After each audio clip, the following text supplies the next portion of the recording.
I'm going to do is talk a little bit more kind of general introduction. What's Google Plus? Why might you want to be interested in it?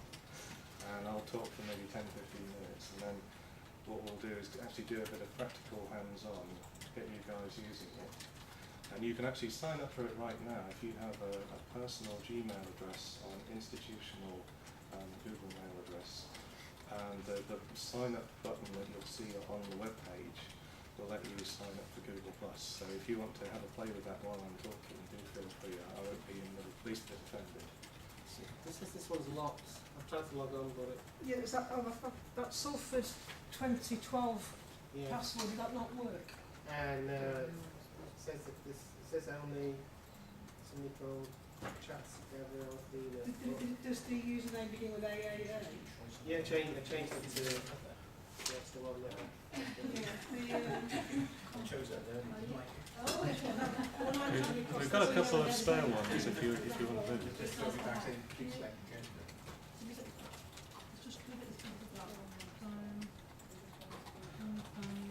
So I'll kick off now, and if anybody's having problems connecting and they want to swap and use another PC or something like that, do feel free to do that. Anybody else not got So to get started, if you click on that sign in button,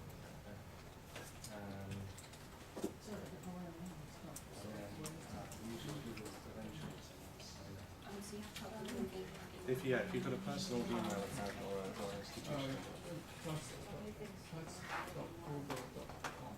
So I probably distracted you enough by telling you to click on things and check out browser windows. What does Google Plus mean for me? I did a version of this talk a couple of months ago at another UCISA event, and it was quite telling, coming back to revise it for this session today, how much has changed in just that short space of time. Unfortunately, my friend Ross from Google was going to join us via a video link, and he's been called away, so he's unable to make it. So I'll be kind of trying to channel Ross as well as part of this. What is Google Plus? It's actually a whole bunch of things that you could say are definitively new and Google Plus-y. And in a very simple sense, it's Google's answer to Facebook and Twitter and social media generally. But if you were a Google person, you would say the idea of it is to have I think they're calling it now a social spine, so that there's a social element that surfaces in all different Google products.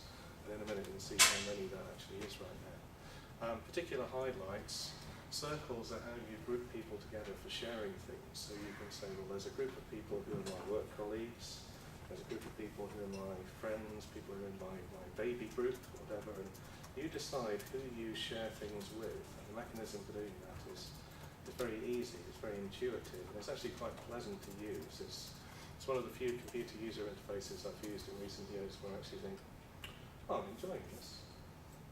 We've also got Hangouts, which are a very easy way to do video conferencing. So if you have somebody that you're connected with on Google+, to turn that connection into a video conference is just a couple of clicks away, and that's a really, really powerful tool. And you can add things like shared documents, so you can be editing a document collaboratively through a video conference. And there's the obvious stuff about posting updates, sharing photos, searching for things, and the kind of stuff that you would expect that any product like this would have. Why should I care? Well, a year ago, this didn't exist, and it had no users.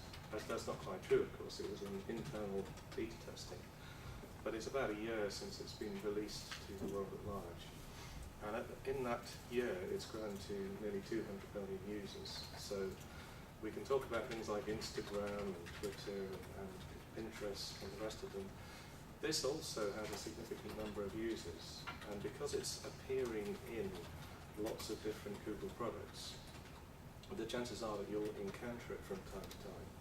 So what I hope we get out of this session today is maybe, some of you are aware of this already and already using it. If you're not, what is it? What's it about? How am I likely to see it appear? And what potentially could I do with it? I mentioned before that it's part of this social spine, and now we have around 120 places in Google products and services where Google Plus pops up, and I'll show you some examples of that in a minute. Particular driver for adoption is the new version of Android called Ice Cream Sandwich. Prompts you to sign up to Google Plus. When you activate your device, it says, well, you know, we've got this Google Plus thing, fancy giving it a try. And with 850,000 Android activations every day, necessarily a lot of people are saying, yeah, I'll give that a go. So that's probably the key driver to Google Plus taking off, and that's why I showed a picture of the mobile interface here, because I think that's what an awful lot of people are going to be seeing first and foremost. They're going to be seeing it on their phone or on their tablet. So in a nutshell, I think that's why you should care. How do you get on? I've showed you one way on these PCs, which is visiting plus.google.com. If you're already signed in to, say, read your Gmail, personal Gmail or institutional, you can actually just click on the email address in the top right-hand corner of the screen, and there's a little Join Google Plus link that you can click on. So they've made it probably pretty much as easy as they could. And unlike some social networks where you have to tell them your date of birth, your inside leg measurement, your mother's maiden name, and what have you, just to join up, Google only asks for your gender. Not entirely clear why they even feel that they need that, but there we go. So name and gender, and you don't have to put a photo up. You don't have to give them any other personal information. So it's quite easy to sign up, have a play, even with a throwaway Google account that you've just created just to try this out. What does a Google Plus profile look like? And here's my example. Put some pictures up, put some interests up, and again, you decide what you share with who.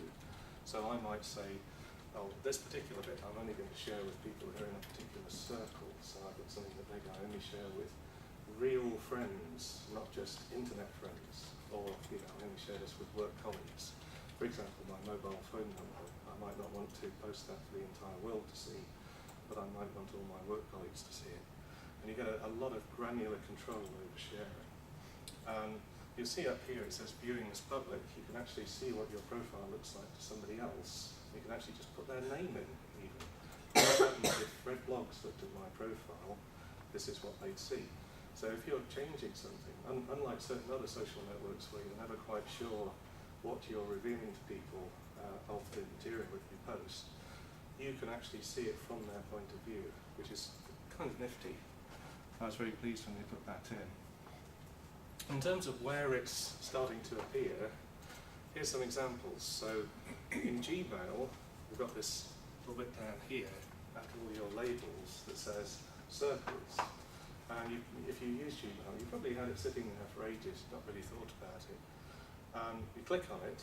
If you're using Google Plus, it lets you filter your Gmail by those circles. So you instantly are able to say, I'm interested in the messages from my friends, I'm interested in messages from this particular community of people that I've put into a circle.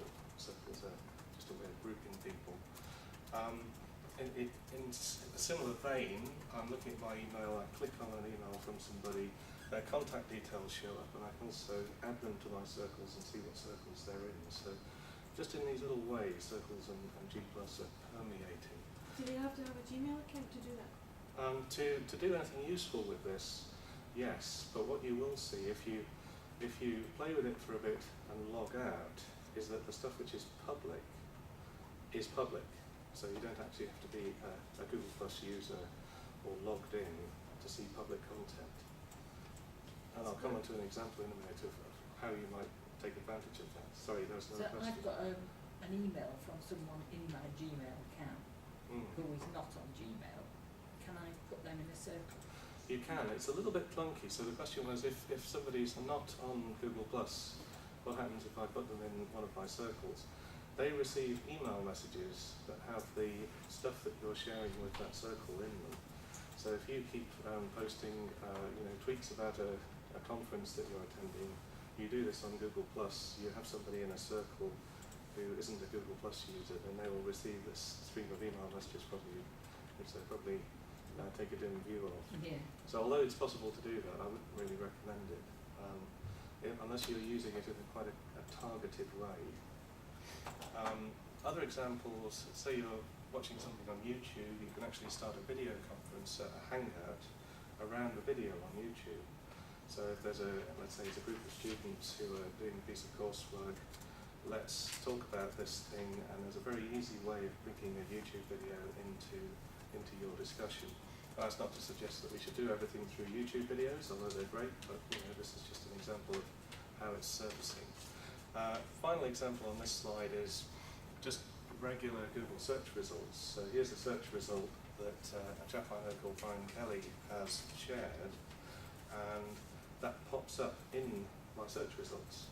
Once I'm using Google+, the contributions that other people make appear in my search results. So I get to see that someone has rated a particular piece of content on the web, someone's shared it, someone's commented on it, etc., etc. So there's lots of ways in which this stuff is starting to permeate. And I think as people whose professional lives increasingly involve this kind of stuff, I think we need to have a level of awareness of what it means, and also the speed at which it's growing. So I hope I've not laboured that point, but maybe you get an idea from those last few slides. In terms of how does this all work, we haven't got time to watch the video, but I'll send the link for the slides around later on. Google have some quite nice videos that show you how you control your privacy settings and how you construct circles.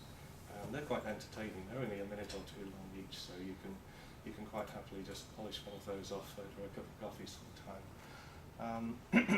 Particular questions, obviously, around using this stuff in an educational setting. Here's a page that we created. So pages in Google Plus are a bit like blogs, if you like. They have an existence of their own. You can share the ownership and the authoring rights with a bunch of people. So Loughbourgh University page, we have a bunch of people who have the rights to update that. And in this case, marketing and communications, web team, somebody comments on or replies to something that's posted on this page, we can have a group of people responding to it. So that mechanism has been in place for a little while now, and it seems to work quite nicely.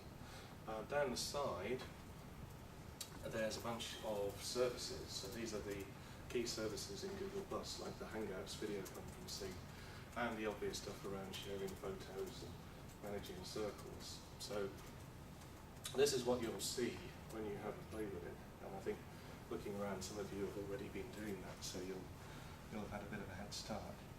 So you don't just have to put information up about yourself. You can also put that page could have been information about documentation and training. It could have been course materials. From an e-learning perspective, could be anything you want it to be. I mentioned earlier on about public sharing. Why would you want to do that? Perhaps you do, perhaps you don't. You have the option. You can control that. In this context, here's a post that I did back in January when I did the previous version of this talk, where I put a little post up to demonstrate the kind of blog equivalence of this. So unlike Twitter, you can post updates that are quite long, embed links and use hashtags like Twitter. What you'll see down here is information about how many people have said they like this post, how many people have shared it. You'll also see comments on it. So in a sense, each update that you make on Google Plus is, you could call it a first-class object. It's something that you can comment on, you can share it. You can also have a hangout around it, so you can post something, and talking about blogs, talking about virtual learning environments. There's a sense in which you could say, okay, that's this week's lecture topic, and we'll have a hangout to discuss it. And I'm hoping that pretty soon we'll be able to record hangouts as well. So we had a virtual online tutorial around this stuff. People followed these links up, and there's a recording of it preserved for people to come back to. And I think that's the model that we should be thinking about for this, and it's not necessarily going to take over from your VLE tomorrow or any of the other tools that you have available. I think the key thing is it's a great new tool that has a lot of promise, and as I said earlier on, it's going to have quite a lot of users too. Some particular examples of the kinds of things you can do. In Hangouts, you can share your desktop, you can also share application windows, and you can have Google Documents to collaborate on. So there's a lot of potential for Things like talking people through problems. Can you share your desktop with me? I'll write some notes into a document that I'll share with you. Things that we typically have bought in products to do or struggle to do at all, this makes it really very easy. A lot of obvious stuff around clubs and societies, any kind of group of people coming together that want to share things with each other, but not necessarily with the world at large. So just some examples. I suspect while I'm talking, you've probably thought of a few examples of your own, maybe some quite different ones to the ones that I've listed here. If you use Google institutionally, so if you use Google Apps for Education, then Google Plus is available as an add-on, but it needs to be specifically requested to be enabled. So your administrator has to contact Google and say, please can you turn this on for me? But they're doing that now on request, and I don't think it will be long before it's just available for anybody to switch on. Having switched it on, you still, as an individual punter, have to sign up. So the institution can't say at the moment, you will be a Google Plus user. You have to make that decision yourself. So that's the approach that they've taken so far. I think what will probably happen in the future is that we'll have some options to programmatically enroll people, and then those comparisons with the BLE, for instance, will suddenly become much more interesting. We can say, let's enroll people, let's put them into circles, and use those circles to share information, and we're encroaching quite rapidly on BLE territory. Hangouts encroaches very much on systems like Blackboard Collaborate and Adobe Connect, which we pay 5-6 figure sums every year for, so it's very interesting to see what you can do with that. I'd encourage you to have a play. But I've rabbited on for probably a bit too long now, and I wanted everybody to have a chance to actually try it out. So I've said a few things about this, but really the key message is that you ain't seen nothing yet. So in 1 year, 170 million people, what will it look like in another year, in 2 years? Probably quite different. And when you look at what it's capable of doing right now, we'll get a chance to play with that in a minute. I hope you'll get a feeling for the potential of this and the educational applications. So that's me done presenting. And what I'd like to encourage people to do, if you have managed to get into Google Plus on your PC, see if you can find me and put me in a circle or comment on some of the photos that I've uploaded. Earlier on, I put some pictures up from around the venue, so you can see a few of them up on the screen here. The coffee table's particularly nice. See if you can find me. See if you can find one of those photos, perhaps, or the video I uploaded of the media table.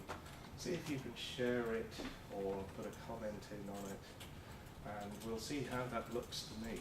So if you guys are clicking away there, what we should see from my perspective, there's a little counter up in the top right-hand corner of the screen, and it's showing you right now that a bunch of you have added me. Sue has +1 my post, which is the equivalent of liking it on Facebook. And you can see a bit further down, people have been commenting on stuff that I've been uploading. So hopefully just through a few minutes of playing with this, you'll get a bit of a flavour for how it works. And I'm afraid we haven't got the kit here to do Hangouts, so you'll have to try that one at home. But do fire away at this point if you have any questions. So I think we've probably got a couple of minutes for questions. Are they going to put it on another browser? Does it have to be on Chrome because it's Google? It doesn't have to be on Chrome. I think what we've found in this particular PC suite is that unfortunately the versions of the other browsers weren't quite up to it. So it just so happens that our bacon was saved. They had Chrome on these machines. I routinely have been using it on Internet Explorer, Firefox, Chrome, Safari, no problems. Unfortunately, right now, there isn't a really good iPad experience. So on the iPad, you get, essentially, you can use your mobile browser view of it, but there isn't a really nice iPad client, and I would think it probably won't be long before that comes out. Any more for any more?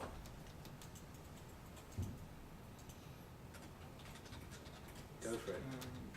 Is Google Plus is very new as we understand. Do you think it would be because we also see the Google Way is the way of the So you're referring to Google Wave? yeah, the inter Google Way. Yeah. So you could say Google have tried to do social several times now. They tried it with Buzz and they tried it with Wave. And it's obvious that they've learned an awful lot of lessons from doing that. I can't see that Google Plus is ever going to be in the position that those other products are in, where they've been put on life support and now there's a timetable for switching them off. I think what will happen is that Google Plus will continue to metamorphose over a period of time. So, as I said just now, if you look back in a year, I mean, this right now already looks quite different to how it did when it was originally launched. I think if you look back in a year's time, it will have changed quite dramatically again. Yeah, it started late because it's based on competition from Facebook, which is a quite similar feature. I think the Facebook comparisons probably are a bit misleading, and obviously there was a need to have something which had a similar kind of basic functionality, but what's interesting about this is the way that it pulls in all of these other Google products, and that's something that you can only do if you have that big portfolio of stuff. So although it's kind of fashionable to say, oh well, this is Google's attempt to take on Facebook, and I may well have just said that in one way or another, I think there's more to it than that. What do you think about setting up your own web pages on there? Is that just using Google Sites? No, it's called Pages, and the idea of it is if you're on Google Plus, I'm not sure if we can do it here, you might be able to see this at the bottom. There's a few extra knickknacks that show up with a little button that says More. One of them is Games, which is always good. You can play Angry Birds on this. Pages is the other one. So Pages is like a sort of separate identity that you can switch to and from. So if you wanted to curate a club or society's postings or something like that, you could switch personas, and you could be, I don't know what would be an appropriate club for Salford, but you could be the Media City Student Society 1 minute, and then once you've finished doing that, you just switch identities back to being yourself again. I think that's still slightly clunkier than it needs to be, but it's quite effective. But you really are essentially switching your identity to be this page rather than you as an individual. Give them a whirl though, they're very interesting. You can do a lot with them. Do you think if you haven't got sort of institutional Gmail, you get as much out of it, or do you think you really need to have I think there's a whole discussion to be had about that actually, because let's say you build up an online presence around an institutional account, and there are very few services where you can have this ability, and Google are being quite innovative here, but it also creates lots of questions. When I leave, what happens to all of that stuff that I've built up? And they have all manner of facilities for you to see. Where's my profile? Eventually that will load up. You've got facilities to download your stuff, so you can say, okay, I'm moving, I'm leaving this university, I'm going to do something else. I'll download all of that stuff that was created with my institutional account. But does it make sense for you to build your profile up around an institutional account? Depends. And I think there's quite a long and thoughtful discussion to be had about that. At Loughbourgh, we give our students alumni accounts, so when they leave, their stuff doesn't disappear. And we're only able to do that when we move to Google. And that smooths over a lot of this, because you can carry on with your online presence. You keep all your email, your documents, and your Google Plus information. If you didn't do that, if you just chopped people off at the legs when they leave, then right now it's quite a complex process to rebuild these things. Again, I think that will change though, and Google have stated that they're working on a tool that will let you migrate your Google Plus information from one account to another. So I think that again is probably just a matter of time. But in terms of the advice that people like us give, I think there is that need to have a thoughtful discussion about it. And it's probably something that will vary from institution to institution.